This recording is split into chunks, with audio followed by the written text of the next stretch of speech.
Assalamualaikum warahmatullahi wabarakatuh. Innal hamdalillah nahmaduhu wa nasta'inuhu wa nastaghfiruh wa na'udzu billahi min shururi anfusina wa sayyiati a'malina. Man yahdihillah fala mudilla lahu wa may yudlil fala hadiya lahu. Wa ashhadu an la ilaha illallah wahdahu la syarika lah wa ashhadu anna Muhammadan abduhu wa rasuluh. Allahumma salli wa sallim wa barik ala nabiyyina Muhammad ibn Abdillah wa ala alihi wa sahbihi wa man iktada bihudah ila qiyamis sa'ah wa ba'd. Akhwani fid din, azani Allah wa iyyakum jami'a wa rahimani wa rahimakum. Ini pembahasan terakhir insyaallah dari kitab Al-Irsyad ila Sahihil I'tiqad wal Radd ala ahli syirki wal ilhad, karya dari Asy-Syaikh Al-Allamah Ad-Doktor Shalih bin Fauzan bin Abdillah Al-Fauzan hafizahullah taala, salah seorang dari anggota Hayat Kibarul Ulama di kerajaan Saudi, untuk mereview pembahasan kita di bab terakhir ini, yaitu tentang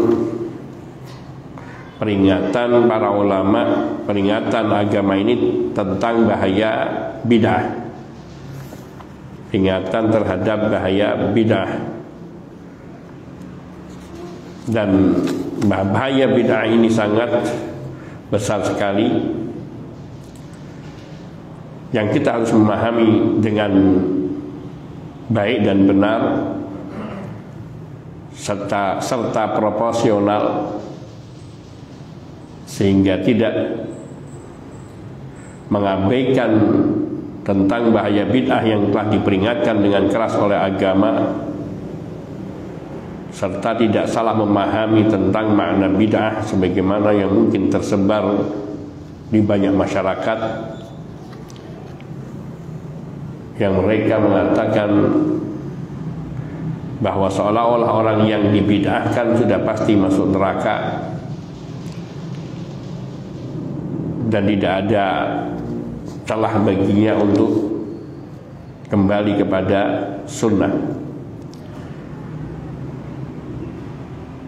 Yang harus difahami bahwa bid'ah adalah amalan baru dalam hal ibadah dan agama yang tidak ada contoh perintahnya dan tidak ada perintahnya dan contoh amal-amalannya dari Rasulullah sallallahu alaihi wasallam maupun dari para sahabat radhiyallahu taala anhum jami'an. Jazakallahu khairan, barakallahu. Dan bid'ah itu sendiri bermacam-macam dalam agama ini, terutama kita tidak bicara bid'ah tentang dunia atau bahasa. Dalam agama yaitu bid'ah yang terkait dengan perkataan yang sifatnya keyakinan, ucapan-ucapan yang sifatnya keyakinan, seperti pernyataan-pernyataan kaum Jahmiyah, Mu'tazilah, Rafidhah dan seluruh golongan-golongan yang sesat, serta keyakinan-keyakinan mereka yang menyimpang dari apa yang dituntunkan oleh Allah Subhanahu wa taala dan Rasulnya sallallahu alaihi wasallam. Seperti sederhananya pernyataan mereka Al-Qur'an itu makhluk, atau mengingkari adanya sifat-sifat bagi Allah Subhanahu wa taala dan nama-nama bagi Allah dengan cara mengingkari, menolak nama-nama dan sifat-sifat itu bagi Allah secara mutlak, atau dengan mentakwil nama-nama dan sifat-sifat bagi Allah Subhanahu wa taala secara keseluruhan. Ada pula yang menerima sebagian nama-nama Allah dan menolak sisa yang lainnya. Dan semuanya itu adalah bid'ah-bid'ah dalam ucapan dan yang terkait dengan keyakinan. Jenis kedua daripada bid'ah yaitu bid'ah dalam hal ibadah, seperti beribadah kepada Allah Subhanahu wa taala dengan sesuatu cara yang tidak disyariatkan, dengan satu cara ibadah yang tidak disyariatkan. Yang ini juga dibagi beberapa macam, yaitu menjadi 4 macam. Yang pertama, bid'ah yang terjadi pada pokok daripada ibadah itu, seperti seorang membuat syariat baru dalam satu ibadah, yaitu melakukan sholat yang tidak ada syariatnya, melakukan puasa yang tidak ada syariatnya, mengadakan hari-hari peringatan hari raya yang tidak ada syariatnya. Maka ini termasuk bid'ah pada prinsip daripada ibadah atau pokok ibadah itu sendiri, asal dari ibadah itu sendiri. Bid'ah secara mutlak dalam ibadah. Yang kedua adalah ma yakunu fi ziyadah 'ala al-ibadatil masyru'ah, yaitu kebid'ahan yang terjadi dalam bentuk menambahkan ibadah-ibadah yang sudah disyariatkan dengan sesuatu yang tidak ada syariatnya. Seperti menambahkan 1 rakaat pada sholat yang sudah ditetapkan jumlah rakaatnya. Seperti sholat duhur dijadikan 5 rakaat, seperti ini menambahkan 1 rakaat dalam sholat duhur atau asar atau isya, maka itu adalah bid'ah, penambahan.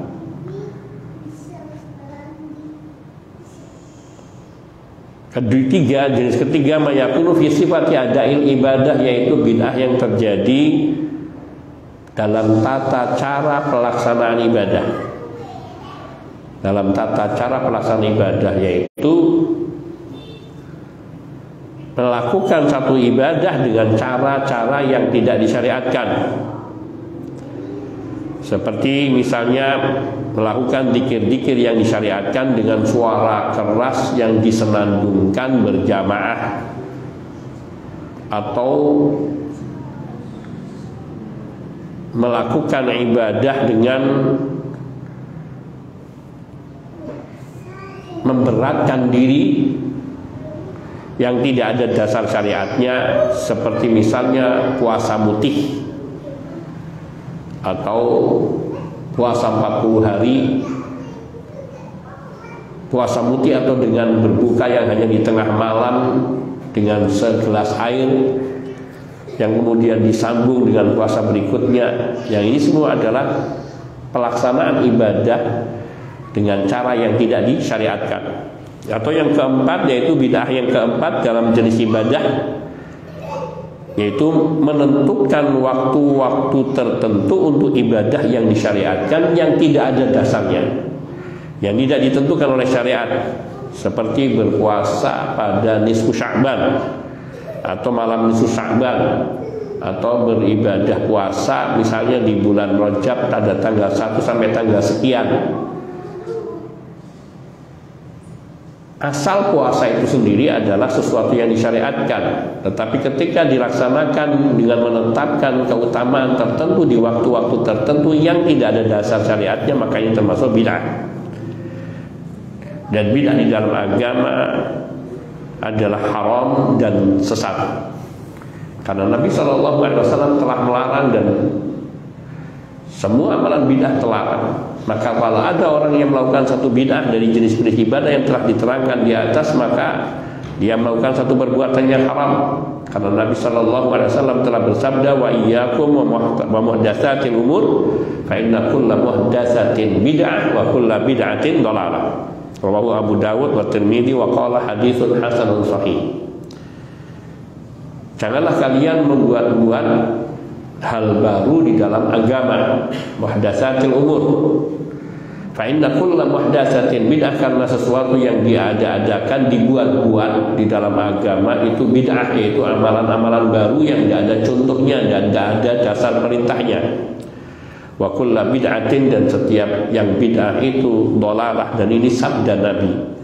Dan Nabi tidak mengatakan ini dari hawa nafsunya, dan ini benar-benar diucapkan Rasulullah SAW. Maka siapa yang mengaku dirinya muslim, maka dia wajib mengimani apa yang disabdakan oleh Nabi SAW. Mengingkari sabda Nabi SAW berarti mengingkari semua apa yang datangnya dari Nabi dan dari Allah. termasuk mengingkari firman Allah Subhanahu wa taala. Karena kedudukan sunnah yang sahihah, sunnah yang sah, yang memang berasal dari Nabi, berarti mengingkari seluruh syariat Allah Subhanahu wa taala. Hukumnya sama. Adapun orang yang hanya ikut-ikutan, maka dia berdosa besar tapi tetap salah dan dhalalah. Nabi juga bersabda dalam riwayat yang lainnya, man ahdatsa fi amrina hadza ma laysa minhu fa huwa raddun.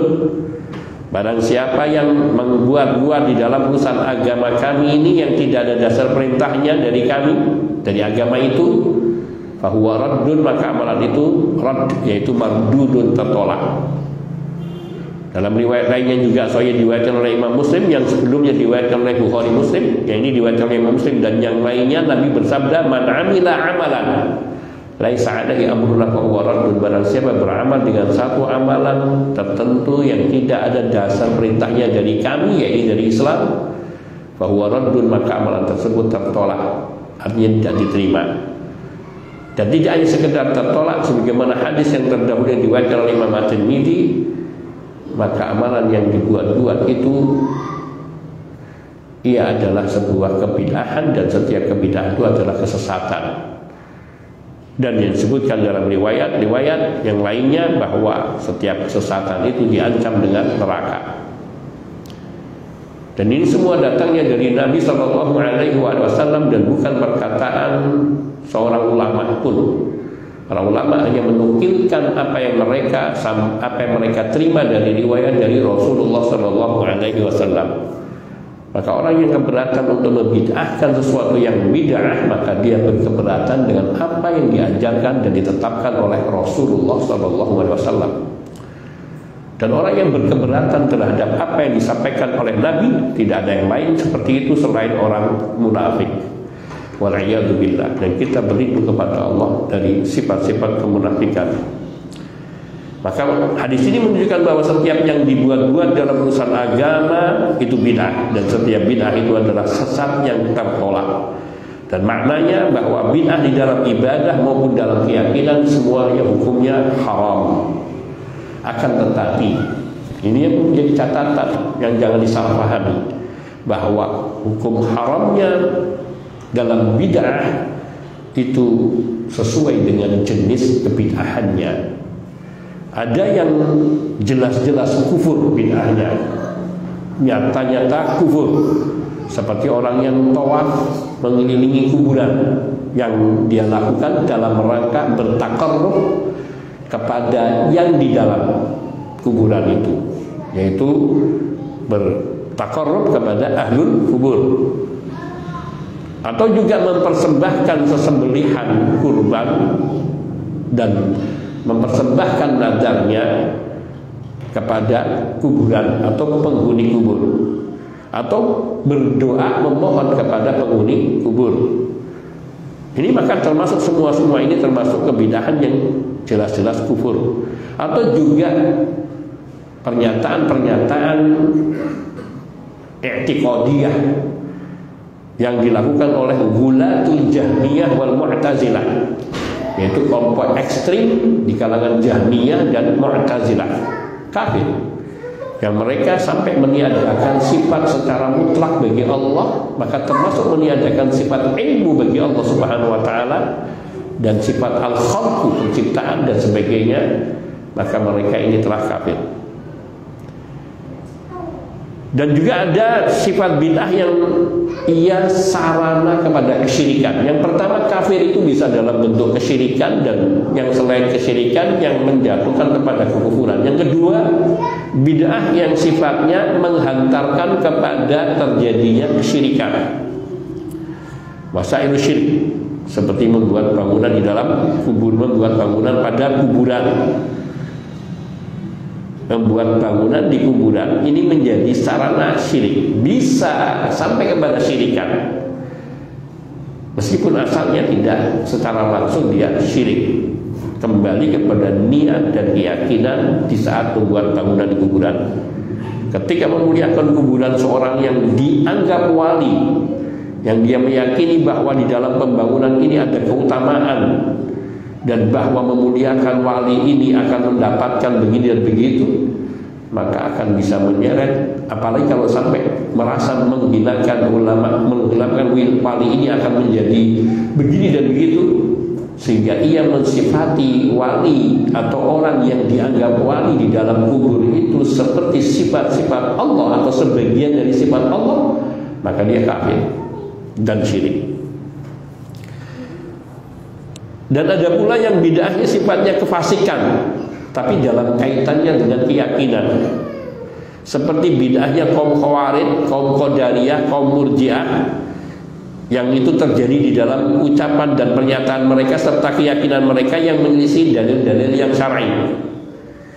Ini juga ada. Dan juga bid'ah ada yang ia tingkatannya seperti kemaksiatan, seperti bid'ahnya orang yang tidak mau menikah bukan karena satu alasan yang syar'i, seperti seorang yang sakit dalam pengertian-pengertian yang terkait dengan tidak mampu memberikan nafkah batinnya kepada pasangannya, maka dia meninggalkan nikah. Atau orang sampai mengkebiri dirinya dan tidak mau menikah dan hanya mau beribadah kepada Allah, dan menganggap menikah itu sesuatu yang mengganggu ibadah kepada Allah, maka ini termasuk kemaksiatan. Atau orang yang termasuk bid'ah kemaksiatan, yaitu orang yang berpuasa dengan cara ia berdiri di bawah sinar matahari dan yang lainnya. Ini semua cara-cara ibadah semacam ini termasuk bid'ah yang sifatnya maksiat, sehingga bid'ah itu memiliki tingkatan, dan tingkatan dosa serta keharamannya pun mengikuti tingkatan dari perbuatan jenis kemaksiatan atau kebid'ahan itu. Ada yang bisa sampai kepada kekufuran, atau yang menghantarkan kepada kesyirikan, atau yang ia merupakan kefasikan di dalam akidah dan sampai kepada hanya sebatas kemaksiatan.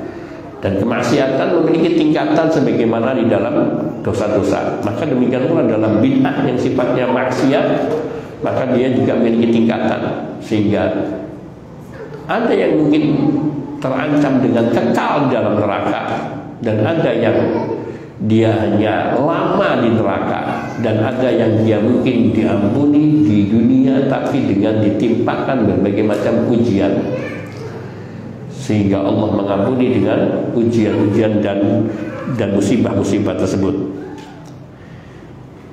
Dan tidak ada yang namanya bid'ah hasanah, karena Nabi SAW mengatakan kullu bid'atin dhalalah. Maka tidak ada bid'ah hasanah. Orang yang begitu kepada bid'ah hasanah berarti dia salah memahami daripada makna hadis-hadis Nabi SAW. Yang ini telah diterangkan oleh para ulama mengenai makna fa inna kulla bid'atin dhalalah, maka sungguhnya setiap bid'ah itu adalah kesesatan. Telah dijelaskan berdasarkan hadis-hadis yang telah lalu, maka tidak ada satu kesangsian mengenai kesesatan semua bid'ah, hanya pada tingkatan kesesatannya mengikuti tingkatan kebid'ahannya. Karena tidak ada satu kebenaran pun di dalam bid'ah. Tidak ada satu kebenaran pun dalam bid'ah. Para ulama, mungkin sebagian ulama yang mereka membagi bid'ah kepada bid'ah hasanah dan sayyi'ah karena salah di dalam memahami beberapa dalil, karena juga salah di dalam memahami beberapa kasus yang terjadi di masa para sahabat, seperti mengkodifikasi Al-Quran dalam satu mushaf, yaitu pengumpulan mushaf, mengumumkan lembaran-lembaran Quran di dalam satu mushaf sebagaimana yang telah ada sekarang, yang dilakukan di zamannya Abu Bakar As-Siddiq radhiyallahu ta'ala anhu, setelah banyaknya kaum hufadzul Quran yang terdahulu. Kemudian Umar ibn Khattab radhiyallahu ta'ala anhu memberikan saran dan masukan untuk segera dilakukan pengkodifikasian Al-Quran. Nah, ini dipandang suatu bid'ah karena di zaman Nabi tidak ada. Akan tetapi sesungguhnya ini bukan bid'ah, akan tetapi ini adalah wasail kepada ibadah. Karena sesungguhnya kita diperintahkan membaca Al-Quran memahami maknanya, mengamalkan isinya. Dan terhalangnya di zaman Nabi untuk melakukan pengkodifikasian Al-Quran disebabkan karena ayat suci Al-Quran tidak turun secara berurutan, akan tapi turun sesuai dengan kondisi-kondisi yang terjadi di masa itu, dan Al-Quran turun untuk menjawab dan memberi solusi dari masalah-masalah yang timbul. Sehingga ayat-ayat yang turun tidak berurutan. Seperti surat atau ayat yang pertama kali turun adalah dari surat Al-Alaq ayat 1 sampai dengan ayat 5 di Gua Hira. Dan dia letaknya di juz amma, juz ke-30 yang sangat jauh. Demikian pula surat berikutnya Al-Muddatsir, dan kemudian surat Ad-Duha dan sebagainya. Tapi Nabi SAW memerintahkan kepada pencatat kitab, pencatat wahyu, yaitu mereka diperintahkan untuk jazakallahu khairan barakallahu fiik, meletakkan setiap ayat-ayat yang turun itu di tempat-tempat yang ditunjukkan oleh Rasul Sallallahu Alaihi Wasallam. Seperti beliau mengatakan Sallallahu Alaihi Wasallam, tulislah ayat yang baru turun ini di atau sesudah firman Allah yang begini, atau sebelum firman Allah yang berbunyi begini. Kemudian bila telah terkumpul semuanya di dalam satu surat, maka Nabi mengatakan kumpulkan dan masukkan di dalam satu surat, satu kumpulan. Surat itu ada kumpulan dari ayat-ayat yang di dalamnya disebutkan firman Allah Al-Baqarah, sehingga kemudian dinamakan dengan suratul Baqarah. Demikian pula Al-An'am, demikian pula Al-Imran, dan seterusnya. Penamaan surat itu adalah hanya untuk membedakan antara kelompok satu surat satu dengan surat lainnya, dan judul dari surat-surat itu tidak mutlak memberikan isyarat kepada kandungan dari satu surat tersebut.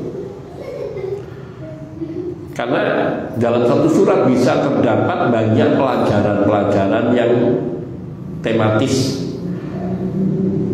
yang artinya sifatnya tema-temanya tidak hanya satu tema, berbagai macam tema yang disebutkan di dalam satu surat. Dan itu dapat kita lihat dengan jelas. Ini yang kemudian hal ini tidak mungkin dilakukan di zaman Nabi, karena turunnya ayat suci Al-Quran belum selesai sampai akhir hayat, menjelang ayat Nabi baru terkumpulkan seluruhnya. Maka belum ada kemungkinan untuk bisa melakukan pengkodifikasian Al-Quran di masa hidupnya Rasul Sallallahu Alaihi Wasallam. Tetapi para sahabat mereka menghafalkan ayat-ayat suci Al-Quran sebagaimana yang diajarkan oleh Nabi, dan mereka pun membacanya. Padahal satu surat itu turunnya tidak berurutan, kadang diselingi dengan ayat sundang yang ada pada surat lain yang sebelumnya atau sesudahnya jauh, tapi di situ ada tauqif, petunjuk dari Nabi Sallallahu Alaihi Wasallam mengenai letak ayat ini di mana, letak ayat di mana, sehingga disepakati oleh umat Quran yang ada di zaman kita ini dengan urutan bacaan dan surat-suratnya, sehingga disepakati ini dari Rasulullah Sallallahu Alaihi Wasallam. Sehingga isyarat untuk pengkodifikasian Al-Quran itu telah ada, sebagaimana beliau menyatakan, la taktubu anni ghairal Quran, jangan kalian mencatat dariku selain Al-Quran. Maknanya jangan mencampurkan yang satu wahyu Al-Quran dengan hadis-hadis dari Nabi.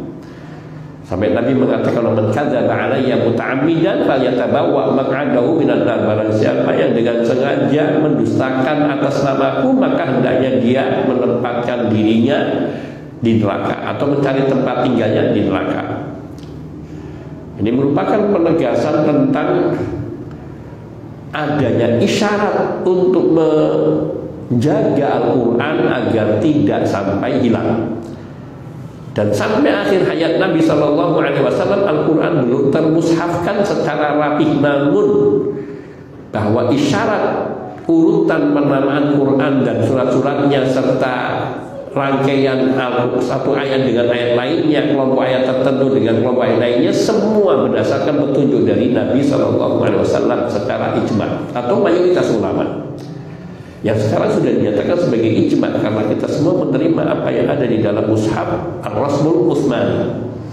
Meskipun di dalam qiraah di sana ada beberapa riwayat, tetapi dalam pengelompokan surat dan penamaan surat serta pengurutannya, tartib dari Asmaul Suwar itu sendiri semua disepakati oleh umat, sehingga tidak ada yang mendatangkan yang terbalik. Maka ketika dianjurkan oleh Umar bin Khattab radhiyallahu taala kepada Abu Bakar As-Siddiq radhiyallahu taala setelah wafatnya banyak, setelah syahidnya banyak hufadzul Quran, orang-orang yang hafal Quran, maka ini meskipun sesuatu yang kelihatannya baru, tapi dia bukan baru karena dasar-dasar perintahnya telah ada.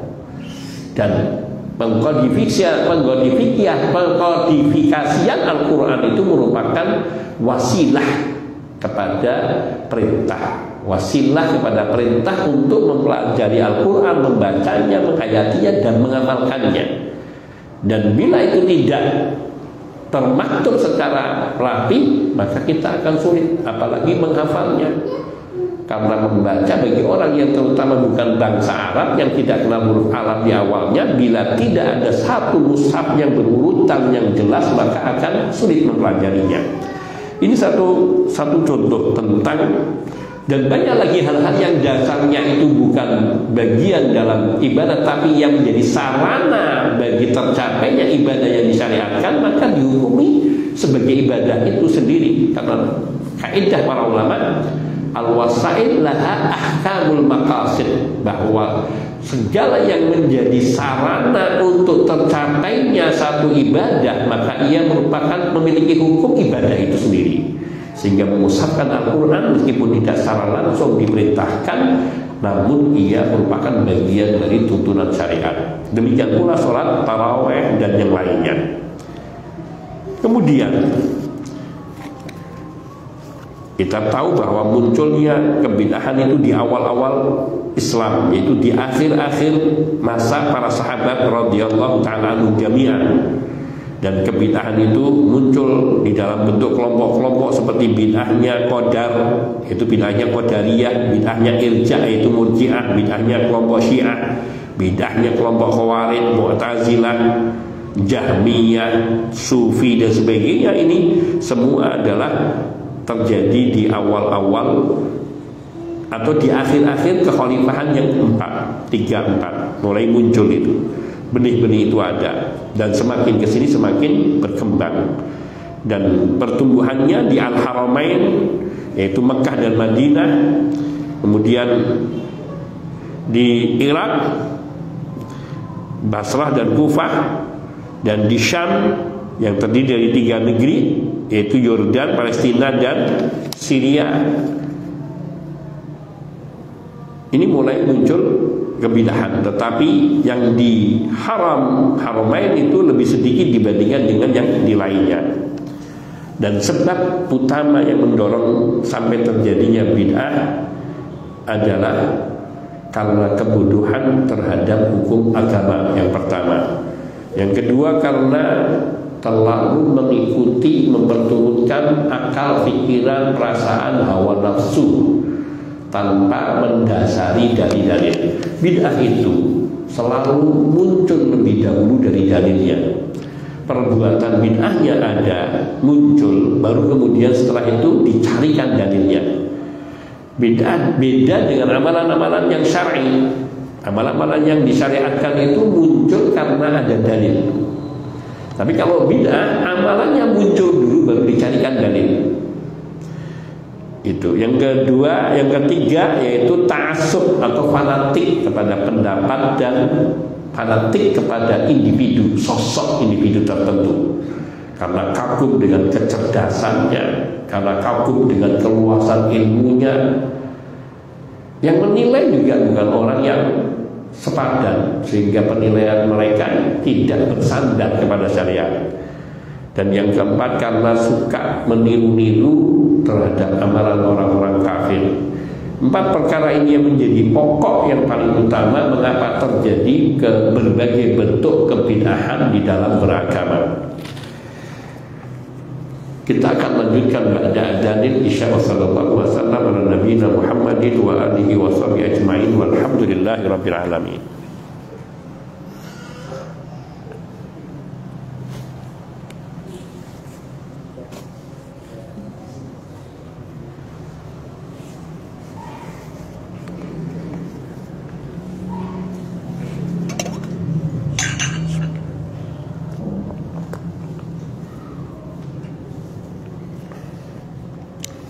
Allahu Akbar, Allahu Akbar. Allahu Akbar, Allahu Akbar. Asyhadu an la ilaha illallah.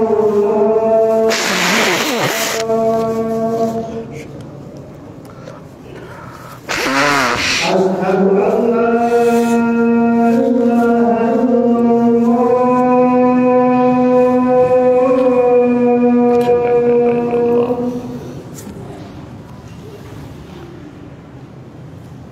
Asyhadu anna Muhammadan Rasulullah. Asyhadu anna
Allahu Akbar, Allahu Akbar.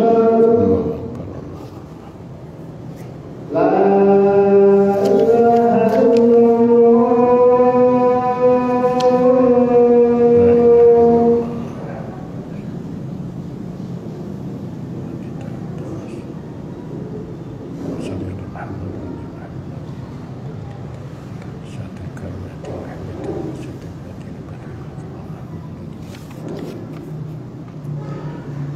Alhamdulillah wahda wassalatu wassalamu ala man la nabiyya ba'dah wa ala alihi wa sahbihi wa man iktada bihudah ila qiyamis sa'ah. Ikhwani biddin azani Allah wa iyyakum jami'a wa rahimani wa rahimakum, bahwa 4 hal mendasar yang menjadi sebab munculnya kebid'ahan itu yang harus kita pahami dan kita ingat, kita selalu renungi, yaitu kebodohan terhadap hukum agama, sehingga seseorang beragama kadang ia hanya ikut-ikutan. Melihat orang beramal seperti ini maka dipandangnya itu dari agama, sehingga dia terjatuh kepada kebid'ahan. Atau mengikuti hawa nafsu, dia hanya menurut saya ini lebih baik kalau begini, ibadah kalau begini itu tentu lebih baik kelihatannya kalau daripada seperti ini. Ini mengikuti hawa nafsu. Al-hawa itu apa yang ada dalam pikiran dan apa yang dalam perasaan yang tidak ada dasarnya dari Quran maupun Sunnah. Yang ketiga yaitu terlalu fanatik kepada pendapat dari golongan tertentu, dari mazhab tertentu, dari orang-orang tertentu, sehingga apa yang dikatakan si fulan semua ditelan mentah-mentah tanpa ada penelitian apakah yang dikatakan bersumber dari agama atau tidak. Muaranya juga ini adalah dari kebodohan terhadap hukum agama, serta lebih mendahulukan akal pikiran. Dan yang keempat, suka ikut-ikutan, tiru-tiru dengan orang kafir. Mereka melakukan Natalan, ya kita bikin yang serupa. Itu hampir tidak ada perbedaan semua. Mereka mengadakan perayaan tahun baru, kita juga ikut-ikutan ngadain perayaan tahun baru. Ini semua adalah kebidahan-kebidahan yang mereka mengadakan peringatan momen-momen tertentu, akhirnya dibuat peringatan-peringatan momen tertentu di dalam agama ini yang tidak ada dasar dalilnya. Peringatan Isra Mi'raj, peringatan Maulid Nabi, peringatan awal tahun Hijriyah, dan berbagai macam. Ini yang mendasar. Kemudian yang perlu menjadi perhatian kita adalah sikap Ahlus Sunnah wal Jamaah terhadap pelaku bid'ah dan metode yang mereka gunakan di dalam membantah bahwa perkataan peringatan tentang jeleknya bid'ah, pengingkaran para ulama dari zaman para sahabat masih hidup. Di akhir-akhir masa kekhalifahan yang keempat itu sudah mulai muncul benih-benih kebid'ahan, dan hal-hal itu sudah diperingatkan oleh Rasul SAW, sehingga para sahabat mereka mengenali sekali perkara-perkara yang bid'ah, sehingga mereka akan mengingkari dengan keras. Seperti contohnya Ummu Darda meriwayatkan, beliau berkata, dakhala alayya Abu Darda mughdiban.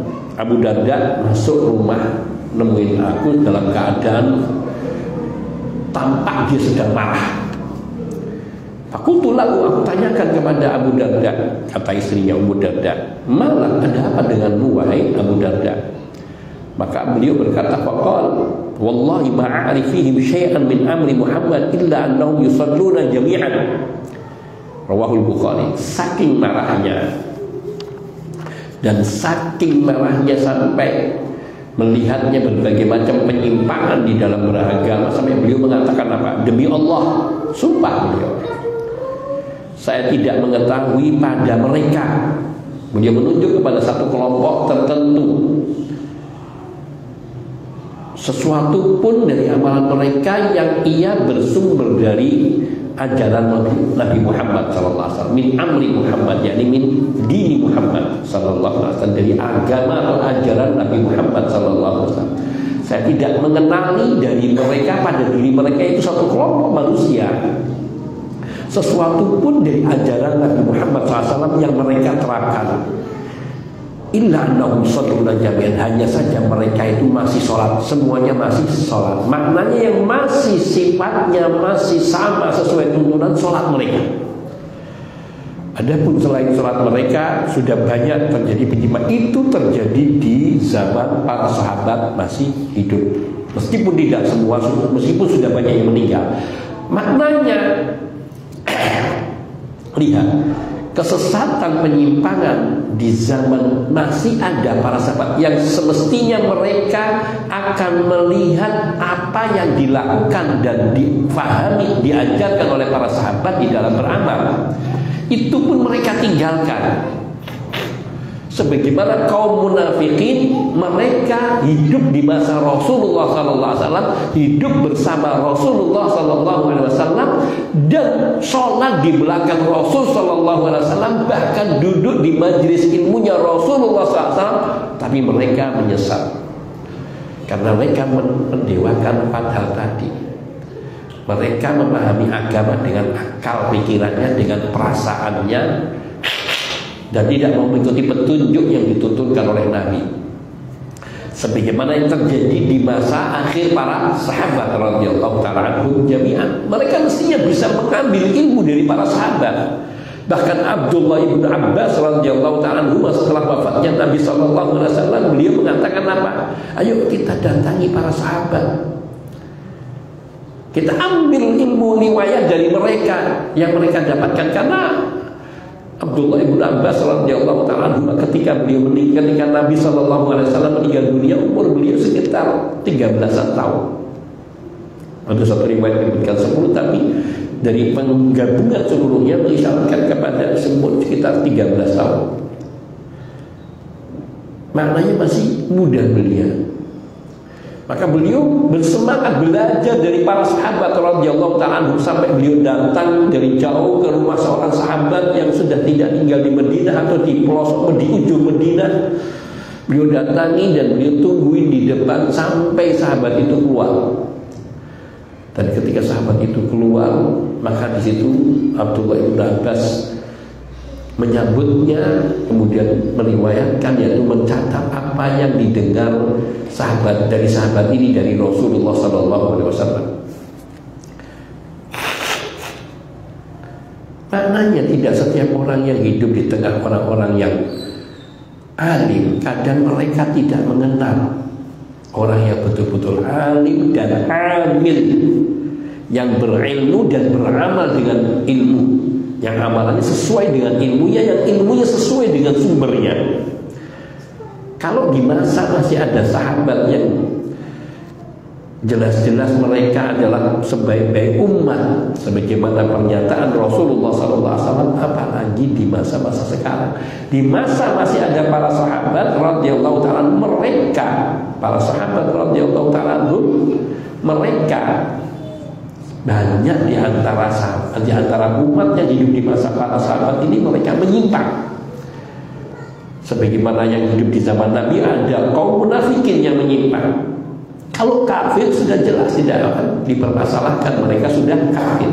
Tapi ini mereka muslimin, mereka mengaku beriman kepada Allah, kepada Rasulnya Sallallahu Alaihi Wasallam, tapi mereka menolak banyak dari apa yang diajarkan dan dituntutkan oleh Rasulullah Sallallahu Alaihi Wasallam. Bukti penolakan mereka disampaikan hadis yang sahih tanpa peduli dan tanpa menanyakan apakah hadis ini sahih dan bagaimana memahaminya. Mereka sudah a priori ketika itu bukan dari golongan dan kelompoknya. Beragama dengan siapakah dia? Dengan Rasulullah, dengan ajaran Rasulullah SAW, ataukah dengan selain Rasulullah? Siapapun seseorang itu memiliki pengaruh sebesar apa dan sehebat apapun, tidak akan bisa menandingi Rasulullah SAW. Maka tidak ada yang boleh ditaati, ditanuti selain Rasulullah SAW, dan itu hanya melalui ilmu, dan mengambil ilmu dari orang-orang yang amanah, yang ia benar-benar hanya akan menyampaikan apa yang dia ketahui dari sumber yang benar. Itu. Maka kemarahan Abu Darda radhiyallahu ta'ala adalah satu kemarahan yang wajar. Kenapa? Pada zaman para sahabat masih ada, beliau melihat penyimpangan-penyimpangan yang sudah luar biasa, meskipun bukan pada seluruh orang, pada kaum-kaum tertentu yang mulai menyelisihi apa yang diajarkan dan dituntutkan oleh Rasulullah SAW. Cerita yang kedua tentang Abdullah, yakni pengingkaran Abdullah ibnu Mas'ud radhiyallahu ta'ala terhadap orang-orang yang membuat halakoh di dalam masjid. Halakoh ini bukan halakoh dongeng, bukan halakoh zikir, tetapi diingkar oleh Abdullah ibnu Mas'ud yang karena cara mereka melakukan zikir menyelisihi dari apa yang dituntutkan dan diajarkan oleh Rasulullah SAW. Meskipun dalam pandangan dohirnya itu baik, seperti pernyataan Abu Musa al-Asy'ari radhiyallahu ta'ala yang saat melihat itu kemudian melaporkan kepada Abdullah ibnu Mas'ud, beliau yakin ini bukan tuntunan Nabi dan tidak pernah ada di zaman Nabi maupun di zaman para sahabat radhiyallahu ta'ala di Khalifah Abu Bakar dan Umar maupun sesudahnya. Maknanya Abu Musa al-Asy'ari yakin ini bid'ah, tapi beliau dibuat ragu karena yang mereka lakukan adalah zikir. Tapi beliau sudah syak. Oleh karena itu beliau melaporkan kepada Abdullah ibnu Mas'ud radhiyallahu ta'ala menceritakan apa yang dia lihat, sampai Abdullah ibnu Mas'ud mengatakan, mengapa engkau tidak ingkari mereka? Sehingga akhirnya Abdullah ibnu Mas'ud bersama dengan beliau dan juga murid-murid beliau yang lainnya mendatangi kelompok ini dan memberikan peringatan yang keras, sampai beliau mengatakan, demi zat yang jiwaku ada di tangannya, sungguhnya kalian sebenarnya kalian ini sudah berada di atas agama yang ahda min millati Muhammad, innaka la'ala millatin, sungguhnya kalian ini melakukan satu amalan ibadah yang kalian pandang lebih hebat, lebih baik, lebih benar dari tuntunan dan ajaran Muhammad SAW. Kenapa? Karena Nabi tidak mengajarkan demikian dan kalian memilih melakukan apa yang tidak diajarkan oleh Nabi. Sehingga kalian berpandangan apa yang kalian lakukan dari kebid'ahan ini, beranggapan bahwa ajaran kalian itu lebih bagus daripada ajaran Nabi Muhammad SAW. Kemudian mereka mengatakan, wahai Abu Abdurrahman, kami tidak menginginkan dari amalan ini selain kebaikan.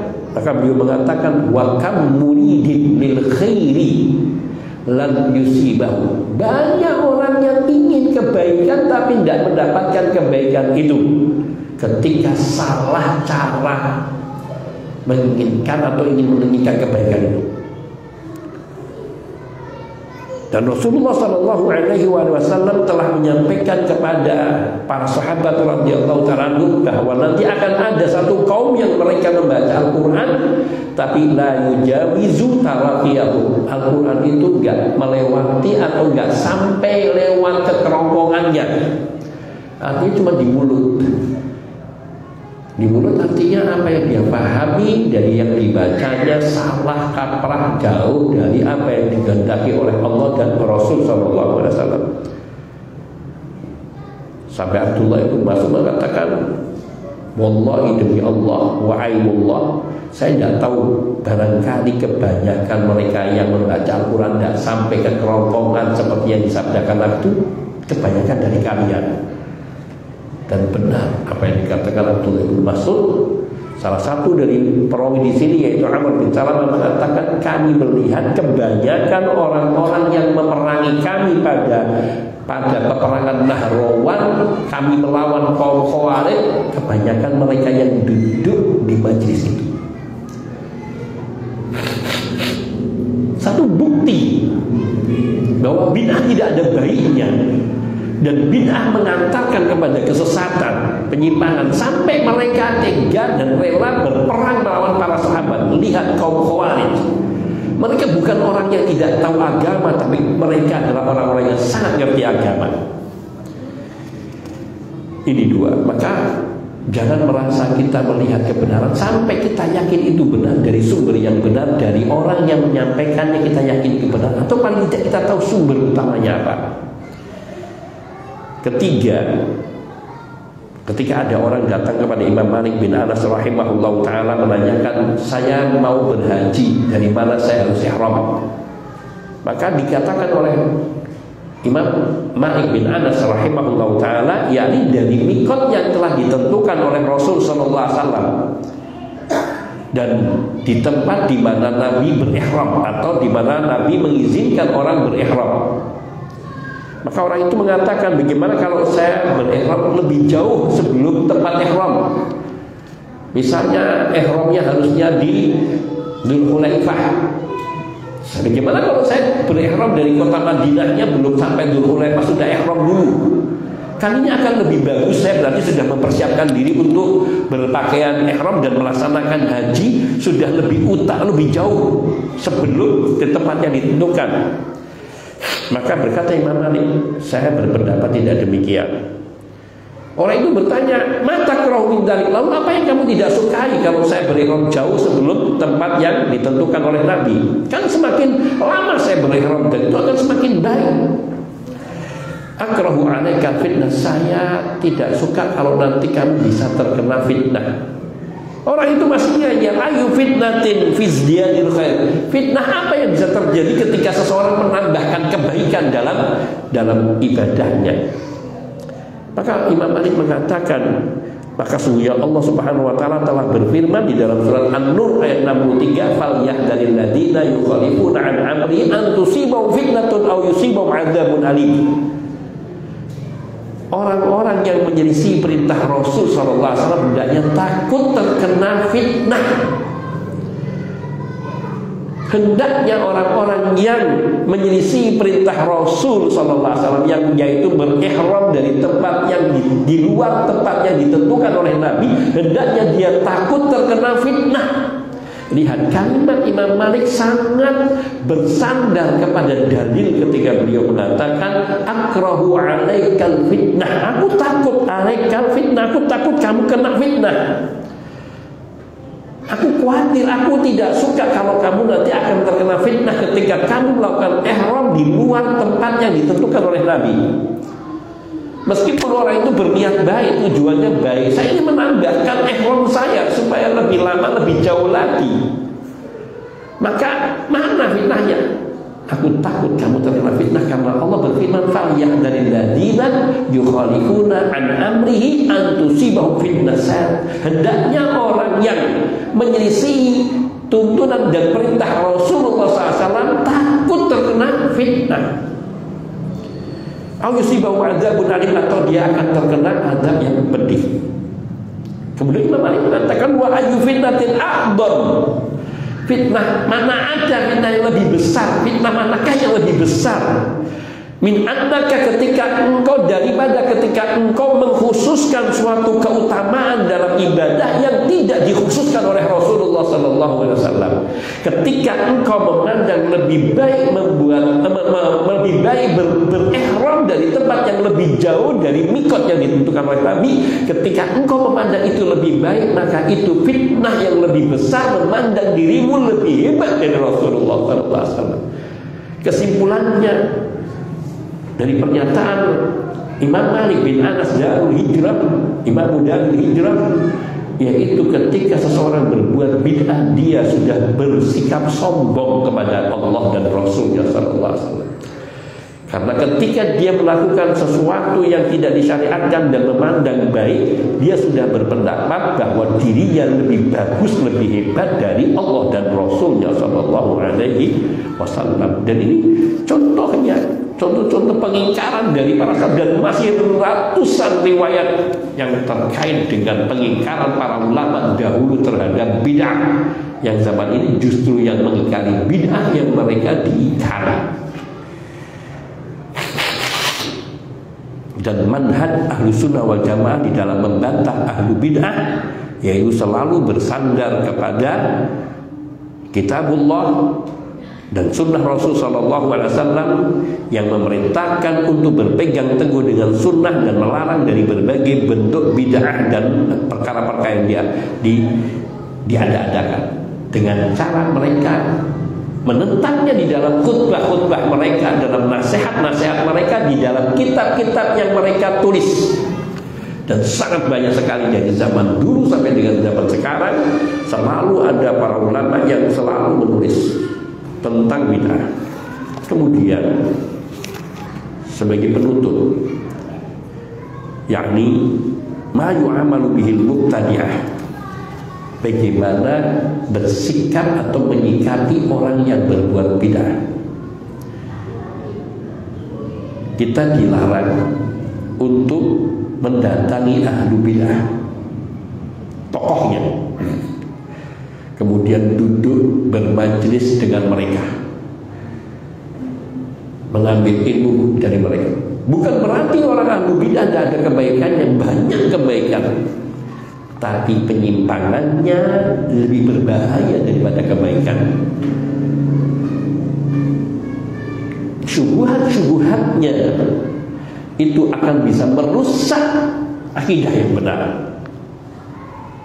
Maka dilarang oleh para ulama dari duduk bermajlis dengan ahlu bid'ah, kecuali orang yang sudah memiliki ilmu yang kokoh, dasar yang mantap, akidah yang kuat, yang tujuannya adalah untuk mengajak mereka kembali kepada kitabullah dan sunnah Nabi dan meninggalkan kebid'ahannya. Sebab kalau tidak, bukan tujuannya, bukan itu, maka bergaul dengan mereka bahaya, akan menyebabkan terjadinya penyimpangan-penyimpangan pada diri orang-orang yang duduk di majelisnya. Karena dasarnya akal itu kadang lebih mudah diterima oleh orang awam daripada dalil. Karena orang awam itu tidak memahami dalil. Umumnya orang awam itu memahaminya logika. Oh ngapik kaya ngono kok diseneni, kok dilarang-larang. Dasarnya akal, logika. Ketika disampaikan begini nih. Kalau kita bicara dalil, kecuali orang yang ia memegangi dalil, maka dia akan mengimani semua yang dinyatakan oleh dalil. Nabi dari Baitul Maqdis sampai ke Sidratil Muntaha tidak ada semalam. Di tengah malam beliau turun kembali itu persis pas waktu subuh. Apa? Ke langit. Kalau orang yang menggunakan logika, murni logika tidak didasari iman, akan menolak, tidak akan percaya. Sehingga mereka membantah dengan akal pikiran mereka. Seperti peringatan nanti di akhir zaman akan muncul, matahari akan terbit dari arah barat. Mereka tafsiri hadis ini sahih, tapi maksud Nabi bukan berarti matahari nanti terbit dari barat, enggak. Bahwa matahari itu adalah ungkapan tentang kejayaan. Hebat loh. Karena bersinar, penerangan, pencerahan terhadap dunia. Nanti ilmu itu akan muncul dari barat. Akhirnya mereka berbondong-bondong belajar Islam dari orang barat, dari orang-orang yang tidak ngerti agama, dari kaum orientalis. Mereka terkagum-kagum dengan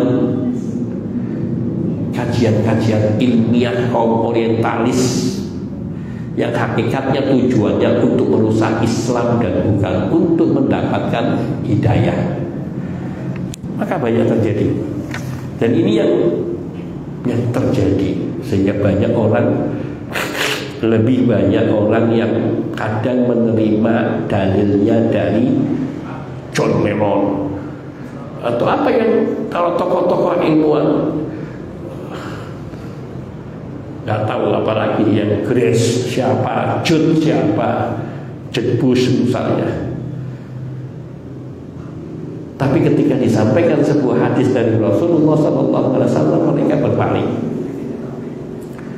Banyak amalan-amalan sunnah yang ringan, yang gampang, yang bisa dilakukan tanpa tenaga, dan hadisnya sahih, dan itu datangnya dari Rasulullah SAW yang berarti dari Allah, mereka ingkari karena tidak sesuai dengan hati mereka. Ittiba'ul hawa, mengikuti hawa nafsu. Maka wajib diperingatkan, wajib umatnya diperingatkan dari bahaya ahlu bid'ah.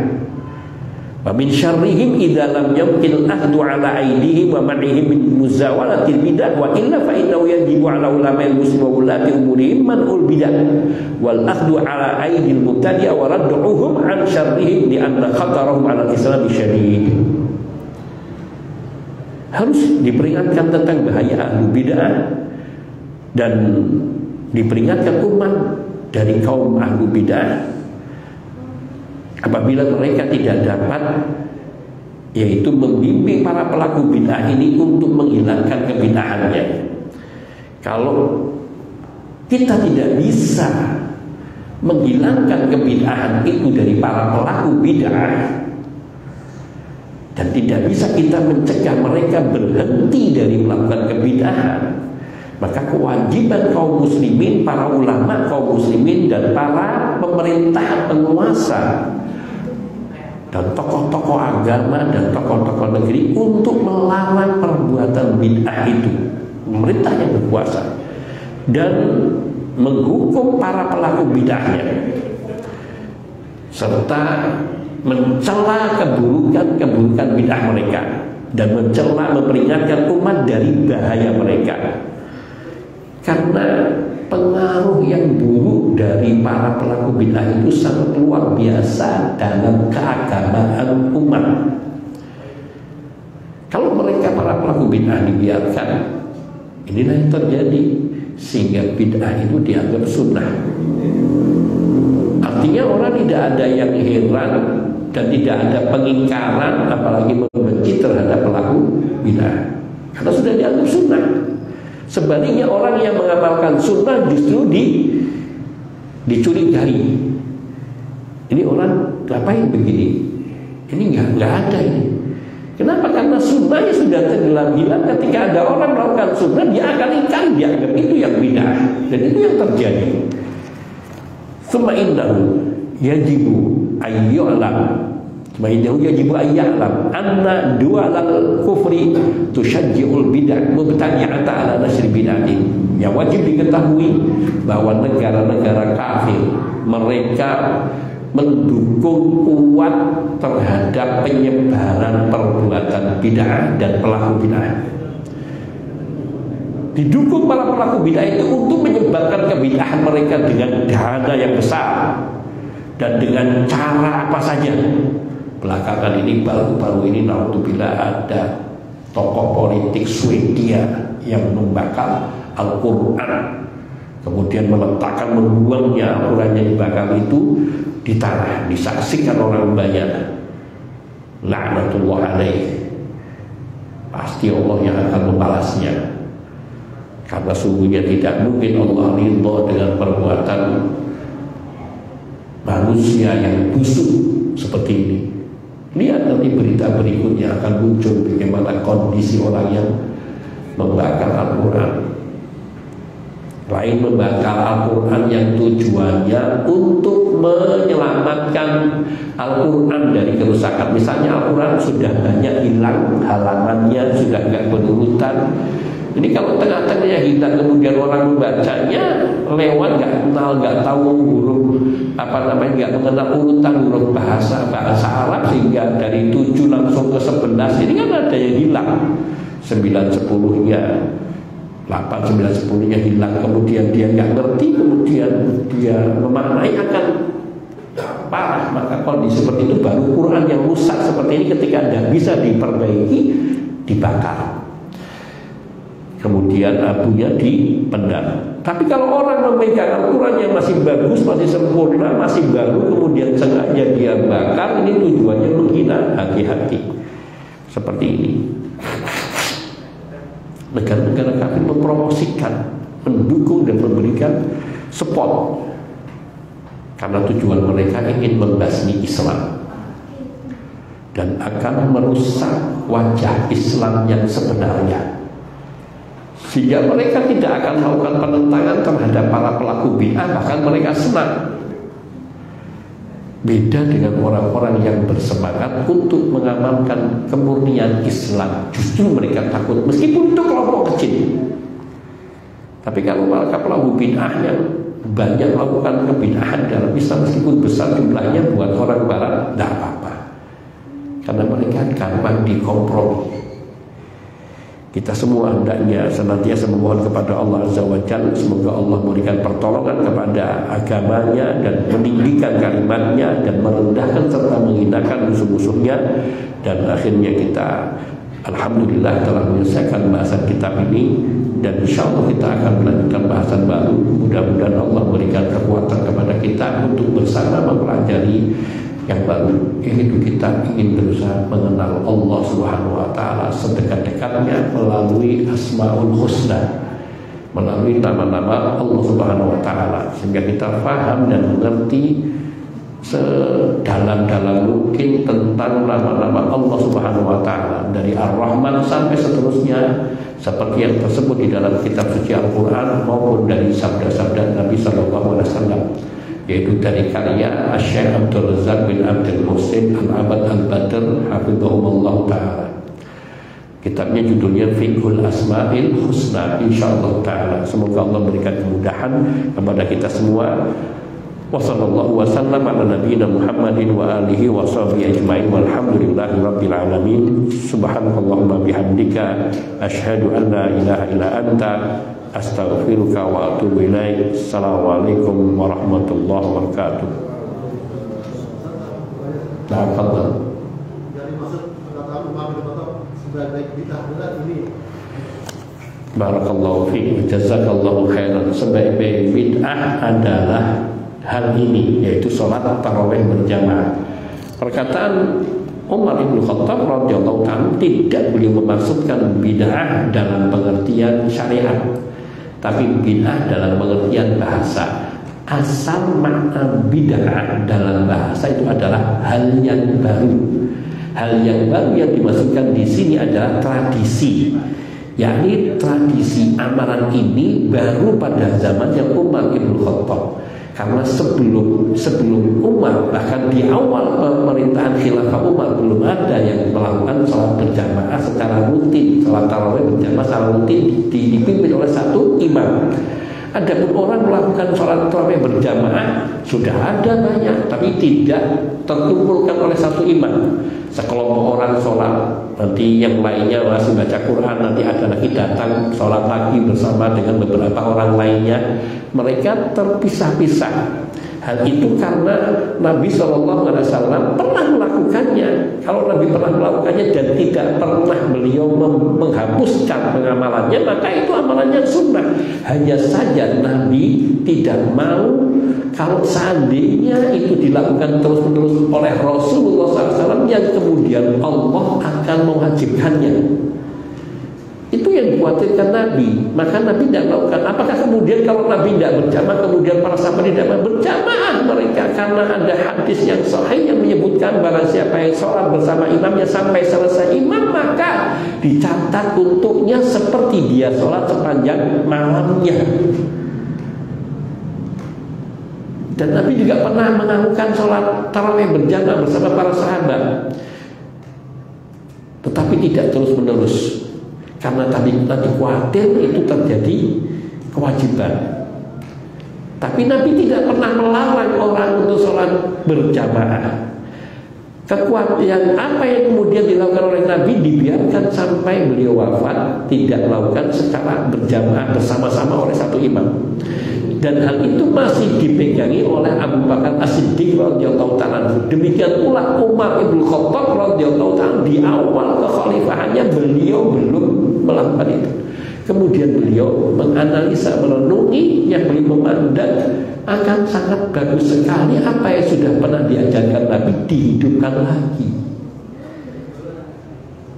Karena itu bukan sesuatu yang bid'ah. Sekiranya itu sesuatu yang bid'ah, para sahabat akan mengingkari, sebagaimana sebagaimana Zaid bin Thabit radhiyallahu ta'ala ketika ditawari oleh Abu Bakar dan Umar untuk memusatkan Al-Quran, itu awalnya mengingkari karena memandang itu hampir seperti bid'ah. Tapi ini mereka tidak ada yang mengingkari. Kenapa? Karena sudah menjadi lazim sholat berjamaah di sholat tarawih. Meskipun tidak oleh satu imam, ketika dikumpulkan oleh satu imam, mereka menerima, tidak ada yang mengingkari. Tidak ada satu riwayat yang menyebutkan mereka protes. Tapi tetap Umar bin Khattab mengatakan sesudah kalimat nikmatul bid'atu hadhihi, beliau masih mengatakan apa sambungannya. Dan mereka yang walladzina yaqumuna fi akhiril lail, dan mereka yang bangun di akhir malam di rumahnya itu lebih afdal. Jadi maksud perkataan Umar bin Khattab sebagaimana terangkan oleh para ulama dari pernyataan beliau, nikmatul bid'atu hadhihi, sebagai bid'ah, sebagai perkara baru ini adalah amalan salat tarawih berjamaah dengan seorang imam. Itu bukan pengertian syar'i, tetapi pengertian lughawi atau adat. Ini tradisi yang kalau dikumpulkan menjadi satu akan menjadi tradisi yang bagus, karena mereka sama-sama sholat berjamaah juga meskipun ada yang sendirian. Jadi bukan sesuatu bid'ah dalam pengertian syariat, tetapi dalam pengertian bahasa. Dan itu sangat jelas sekali karena pengamalan sholat tarawih sudah ada di zaman Nabi sampai di zaman Abu Bakar yang dilakukan secara berjamaah meskipun tidak oleh seorang imam. Dan yang oleh seorang imam yang telah dilakukan oleh Nabi itu tidak pernah dihapuskan. Hanya Nabi menghentikan karena khawatir kalau terlanjur diwajibkan oleh Allah. Dan Nabi sayang kalau umatnya sampai tidak mampu kemudian berdosa. Itu karena sayangnya Rasulullah SAW kepada umat. Allah Ta'ala a'lam. Nah, halas ba'dih jiddan insyaallah. Maka tidak ada sesuatu bid'ah yang baik. Pengertian-pengertian yang seperti itu adalah salah di dalam memahami istilah-istilah dalam agama. Hadza wa naktafi wa sallallahu wasallam ala nabiyina Muhammadin wa alihi wa sahbihi ajma'in walhamdulillahi rabbil alamin. Subhanakallahumma bihamdika asyhadu an la ilaha illa anta astaghfiruka wa atubu ilaik. Assalamualaikum warahmatullahi wabarakatuh.